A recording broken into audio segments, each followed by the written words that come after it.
Board. Welcome everybody. This is our weekly Zoom call. I'm Amanda Waters from Carlsbad, California, here with Ira. Ira Childress, Miami Gulliver Prep School in Miami. We're excited to have on a great special guest today. We're always, this call is becoming more popular every week because of you, and we know we don't have all the answers, but we'd like to get in here and have great dialogue. And we've had some great guests on the past, but now today we have a guest from the High School Federation and from the National High School Federation. He's done an outstanding job for years there. He's a staple there. He's a friend of mine and someone who I know is really invested in, when we talk about high school sports and just doing an outstanding job from day to day. What he does. So without any further ado, I want to bring on Elliot Hopkins, Director of Sports Sanction and Student Services for the National Federation of State of High School Associations. Elliot? Ira, how you doing? Good. How are things there in Indy? Oh, we're a hot spot right now. So I'm laying low. I can only go out to get the mail and take the dog for a short walk. Other than that, we're okay. Yeah, definitely. So I'm gonna let you talk a little bit about what you do, normally, back, when everything was normal, and then if you can touch on kind of, things that are happening now, what you're doing during the pandemic, and then we'll get into some questions a little bit after that. Sounds good? That sounds great. All right. So first of all, good afternoon, everybody. I hope you all are safe and being sequestered as best you can, not getting too crazy. I see a few friends on here. I see Gary and Carol. So hi, folks, my New England folk. When we were normal, when the world was normal, I am the rules editor for the sports of high school baseball and wrestling. In addition to my responsibilities, I handle student service issues, student leadership, and I'm also responsible for sanctioning. And as ADs, you are familiar with our sanctioning because you are probably having your teams travel across the country to play other teams. I'm in my 21st year. I came from the Pennsylvania Interscholastic Association, and I have a deep-seated and tremendous respect for what you all do and a love for young people. I'd like to see them prosper and flourish as similar to what you all do. And I'm happy to be here and be happy to answer any questions. That's great. Elliot, can you talk about what it's been like in our new normal for you guys and kind of how you really navigated this process? Yeah, it's, this is one thing that based on my vintage, I can't say I've ever seen anything like this before. We've always had concerns and issues through time, but this issue has affected everybody everywhere in the world. And we haven't been in our buildings for 55 days. So I've been wearing my bunny slippers around my house for 2 months now. And I kind of like it. They might be hard pressed to get me back in that building again. This has been kind of interesting. No one has answers. We just have thoughts. And now what we tell people is, we're going to, we're very optimistic and upbeat about it all. Everyone's going through all kind of heck, but we want to keep the kids foremost in our thoughts, and we got a plan. And we got a plan so when we get the green light, then we can start rolling some things out. I think that there's a date that we can go back and start getting things ready. Just no one knows where that date is. I think we're cautious to our state associations that be careful on the restart because you don't want to have a false start. But there's no magic to it. We just have to figure it all out and take baby steps, Ira. And I think that's the frustrating thing with our membership, because I work for 51 different state associations. As you all can imagine, that's 51 different personalities. The challenges that Texas has are not the same challenges as Alaska. And whatever Wyoming does is not the same challenges as New York. So, and that in between. And so we listen a lot because everyone's a little bit frustrated. And we're just trying to figure out the best thing we can to keep kids safe, get operations running again. We want to get back to sports. You all want to get back to work and doing your sports and have kids running all around the place and taking the crazy phone calls from the parents. And we want you all to. That means you all have questions for us, and it makes our job. It makes our job to be able to help. That's awesome. I know I have a few questions, but I'm gonna let Amanda jump in here. Amanda, go ahead. You're on with Elliot. Hi, Elliot. First, thanks so much for joining us. I know that this is a tough time for everybody. Yesterday, in California, they made some announcements about, Cal State schools and all of those things. As far as your standpoint with high schools, is there going to be an overview of like, okay, this is the protocols on everyone to open, or is it going to be by state, or what's your thought on that? Like, who's going to have the ultimate decision? Is it going to be districts or state, or are you guys going to have an opinion? Like, hey, I feel like if you're at this stage, you guys could go back. What's your thought on that? But man, that's a great question. And I read about the Cal State thing, and I shook my head. I'm like, wow, that's a strong response. And my wife works at Butler University here in Indianapolis, and they're telling her, do not expect to see students on campus this fall. And she works in athletics, so I'm like, well, what do we do? I gotta go to a football game soon here. Right. I'm tired of watching the marble races on the side of the mountain, or the South Korean baseball games at 2 in the morning. I gotta see something soon. I've watched enough old Super Bowls. I know who wins those all the time. I don't think we should be the final word. We will be coming out with a guidance document for our states. Because again, what's going on in Texas does not play the same as it would in California. And so we have to be very careful that whatever we come out with, it's by 11-page document. I've seen bits and pieces of it. It's being fine-tuned, and it'll be released to our member state associations. But just as a guidance, that you can look at it and take it for what it's worth. It might not apply for North Dakota, but it might really apply to dense populations like New York City or Chicago. Each state should really work with their state Department of Health and their Department of Education, because obviously if you all aren't in school, I don't know many states are going to allow you to have activities in athletics if you're not in school being taught. Iowa, I don't know if anybody from Iowa on the call, but Iowa plays their spring. So you playing baseball, softball in the summer, which I always think is so cool. But I don't know if you all will be able to do it this year. So we don't know. We're waiting to see.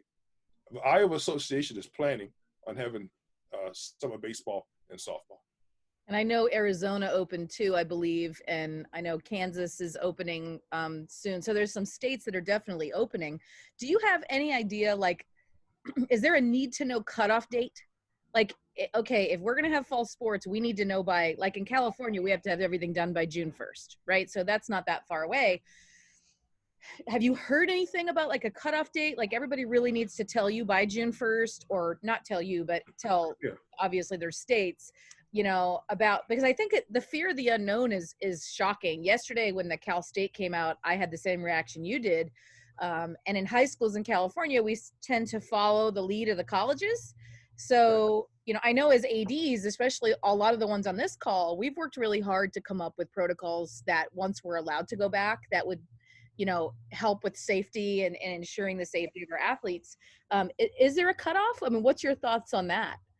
Well, I don't know if there's a cutoff, because I think it's so fluid. I know I've talked to some of my Hawaii friends. They're thinking about moving football to the spring. It's in the talks. I think anything in Hawaii is going to be perfect because it's just Hawaii. But each state's going to have to do what they need to do. It's just going to be different. I don't think it's going to be a one-size-fits-all. What you do in New Hampshire will probably not play in Louisiana. and each state is going to have to figure it all out. And I hate to say that because normally we've been in a position to give some guidance and at least some good talking points to our membership to get them in the same thinking. Indiana is going to open July 1. But we're still cranking up with cases. And I'm serious, we're a hot spot. And as we all know, as soon as you open up a state, as we've seen it in the last few weeks or so, numbers spike. So we're, they open up in July 1, and the governor's going to open up Indianapolis soon, hopefully. There's going to be a spike. And then people will probably panic and sequester themselves again. So this is just really interesting. This is one for the record books and the history books that we're just trying to figure it all out day to day. Right. Elliot, do you see any, or what have you heard in terms of trends? One thing that came out with the NCAA came out and said, Mark Emmert said today or yesterday, is all running together, but he said they're not going to govern when people start. So basically, anyone can start at any different time. And if you don't play, you don't play. If you do play, you do play. That's kind of how the NCAA is doing it. From a high school standpoint, are you getting the sense that may be the case? And if so, do you worry about competitive balance? That's a good question, Ira.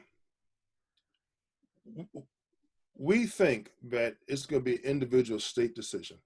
And, I handle wrestling and baseball. So obviously, except for Iowa and public schools in Milwaukee, our baseball season is pretty much all done. So now I'm focusing on wrestling when we have a wrestling season. There will be some competitive balance issues if one state opens up before another one. The more rural areas, the North Dakotas, the South Dakotas, the Wyomings, but don't have a lot of cases, but we still have some, might feel they can crank it all up and be ready to go by September 1. And when they're going to compete against some other schools in other states that haven't had as much time, those schools might have a little bit of an advantage. That would be a good problem to have a little bit. That means we're playing.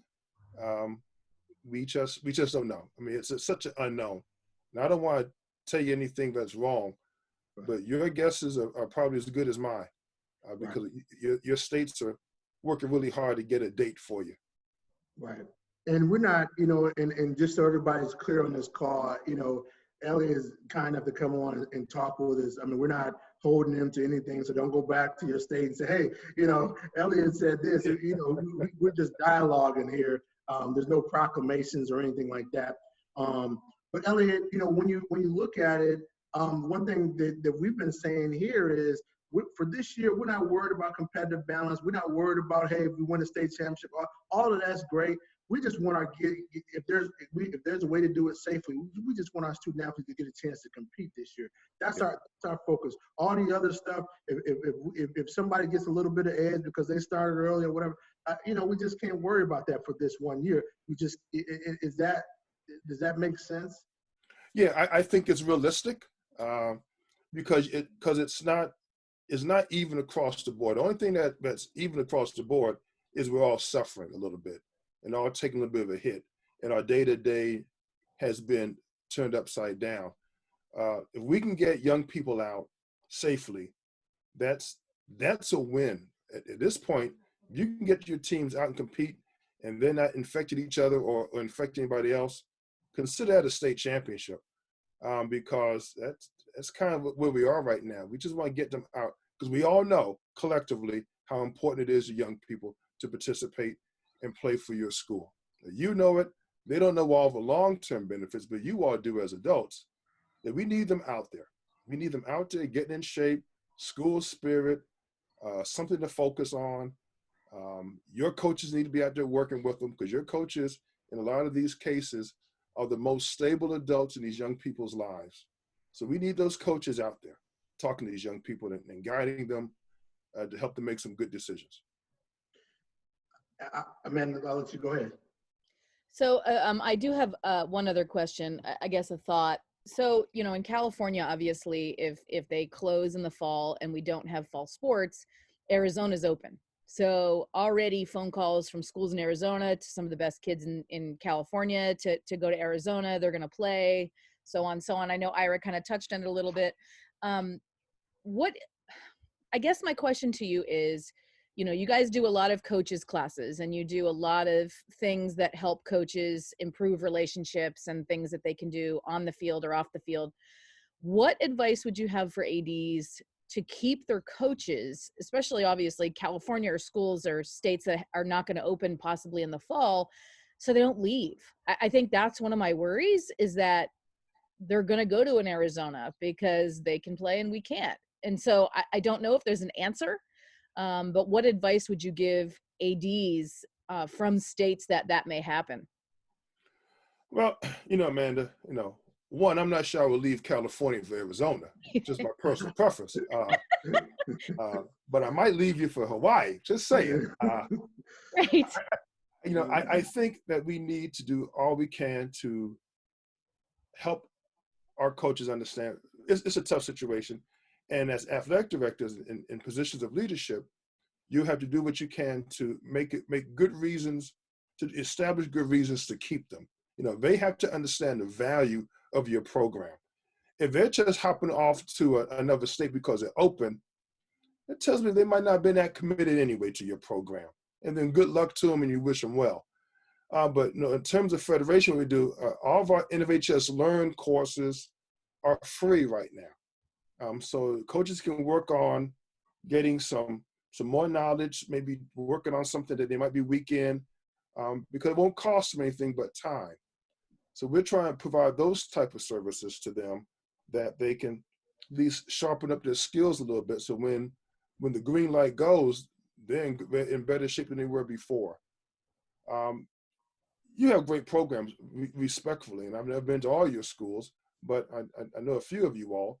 The ones who are committed to what you want to do and to the young people will still be with you no matter what. Because you can't hire everybody in Arizona, but not enough schools to take everybody's coaches. So, Great. Elliot, and then other people can jump in. Put your questions in the chat. We're gonna have Elliot on for a few more minutes. Put your questions in the chat. You have some specific questions for him. But my question is trends. You know, you talk to a lot of people around the country. What trends are you hearing? You know, not definite things, but just different trends that you're hearing from state to state in terms of how athletic departments and, you know, in schools are navigating this and handling this from an athletic department standpoint and also from a state association standpoint. What trends are you hearing, Elliot? well, you know, I know this, I'll speak of state associations. I probably talked to more of them in the course of a week. They're talking to my boss, Dr. Carissa Niehoff, almost every day. And state associations are conducting their business as best they can, getting ready for next year, anticipating the fall. But the fact remains that, you know, state associations, and I came from one, you know, survive off of state championships and officials' receipts and registrations, and in some states, school dues. And if you don't have all that going, but you got a lot going out, it becomes a problem. So they're really obviously working very hard to conserve their money and look at some of what they're spending.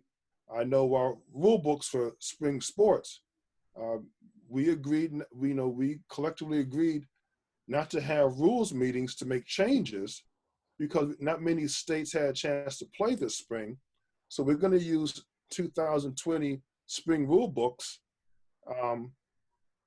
I see you, John Costa. I'll answer that question in a second about wrestling. I was hoping we could pass and not have to talk about wrestling with weight classes, but I couldn't get off the call fast enough. So we're going to use the same books for next year to save our states money from buying rule books because we didn't have enough to create a new rule book, new changes. Everyone's looking at conserving costs. And what I'm seeing in athletic departments, I know in Texas, they're looking real hard at official fees. And they're looking probably, there's probably going to be more events that you normally wouldn't charge for attendance that you probably will start charging for. I'll pick baseball, softball. If you don't have your own field, and you're using a park district or a community field, you'll see more schools will have tables up and a couple of chairs asking for money for admittance, where you probably wouldn't have cared last year. You know, come to the baseball game, come to the softball game, put your chair out behind right field or along the first or third base line, and then just cheer for your kids. Now we're probably going to start seeing more people asking for some nominal gate of some sort, you know, $3, $4, $5 to see both games. And we're going to see people get really creative and trying to recoup some money now, trying to catch up. That makes sense. Amanda, you have anything else for Ellie? You have another question? No, just the two in the chat. Carrie DiGiulio, obviously she's out here with me. She wanted to know when you're coming back to field hockey. Whenever she invites me. Carrie is the best, but I tell you what, her mother and father are even better than she is. Oh. I love her mother, Kelly. She's a great woman.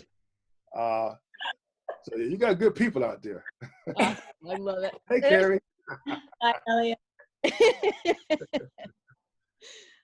So let's talk about wrestling weights, because I saw that as a question. So the committee met in April, and I can tell you, it was some very hard discussions.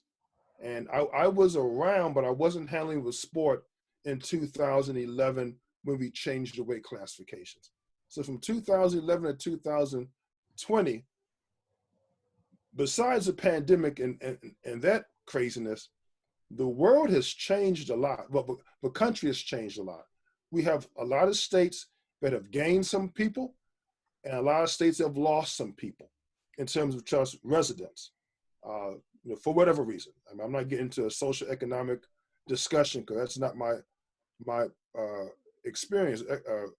But we know that some schools have gotten smaller, and states have gotten, cities have gotten smaller. So the committee was concerned that the small states, and I'll pick on Wyoming, not because I don't like Wyoming. I love Wyoming, but as the first one comes to mind. Wyoming doesn't have enough people to fill 14 weight classes, whereas Texas has enough.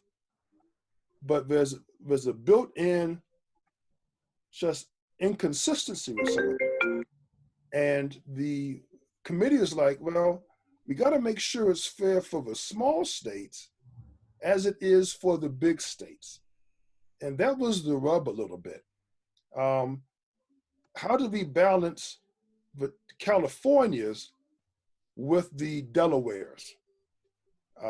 You could put Delaware in a neighborhood in California and overlook it.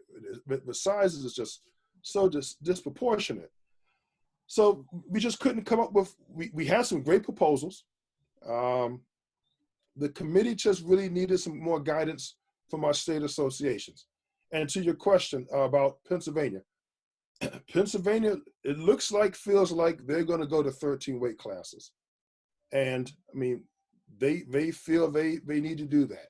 And but the interesting thing, I don't want to give you a lecture or go into a long discussion about wrestling weight classes.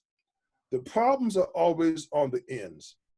Not enough 106-pound kids, not enough 285-pound kids. So I always tease people, so what do we do in wrestling? We pull from the middle, where we got a lot of kids. Well, our issues are on the bookends. But with girls wrestling, they're starting to help us out tremendously. I might not be able to find a lot of 18-year-old, 106-pound boys, but I can find all you can eat 106-pound girls, and 112, and 120, and 126. I can find those weights in girls. So Pennsylvania's going to do what Pennsylvania has to do, and we respect that. There's some penalty when you modify our rule book. They'd be out of compliance, and they would be unable to serve, but they're still part of the family. They just couldn't serve on the Wrestling Rules Committee. The committee really wants us to go back and talk to the membership and ask them, what is it you really want and what is it that you can really live with? If the number is 13, What do we do about all the big states who have enough kids who can fill 14? What about Delaware? Maybe they can only field 12 weight classes. You know, part of the weight classification discussion was we never had a chance to talk about girls, which I really want to talk more about girls' weights. Our membership wants us to give some guidance and leadership on girls' weights, because the longer we wait, the more and more states are going to come up with their own. And when we finally get there with girls' weights, then everybody's going to be out of compliance. And that doesn't help anybody. We want everybody on, you know, all in the reservation together with us. We don't want folks going off this way and that way, because it makes it hard when you cross state lines. You know, if South Carolina's doing something different and they come to your place, Ira, when all of a sudden everybody's looking around saying, now what do we do? Well, you know what happens. They still wrestle. But God forbid something happens and someone wasn't at the right weight, you know, that's potential liability and exposure that none of us want to deal with. So it's important for us to have national weights. I think we'll get it. I think next year we'll get it. We have to wait a year because we just can't go back in time. But we're going to do some more surveying of our membership and ask some hard questions. Can you live with maybe 3 weight classes? And you pick one. I don't know the answer, but we're going to put everything out on the table and let our membership say, we can live with this, or, oh, no, we can't live with that. And just have that discussion. So the committee has some really good data to go off of. The funny thing was, no one ever argued about the numbers of the actual weights themselves. Everyone had heart-to-heart discussions about the numbers of classifications. Appreciate that, Elliot. Amanda, you have anything else? I don't. Elliot, I can't thank you enough for joining us. What the NFHS does for high schools and coaches and ADs is really second to none. I can't thank you guys enough for everything that you bring to the table to assist us and our athletes and our coaches. So I can't thank you enough, Elliot. Well, thank Elliot, you, man. Yep. I appreciate you, man. I miss my office being right down the hall from you, where I could always come over there and say hello. We'll definitely see you soon. We got to get you down here to Miami. Most certainly. I'm up for a steak dinner anywhere I'm invited. So yeah. Take care, my friend. Hey, good luck, everybody. Hang in there, stay safe. Thanks, Elliot.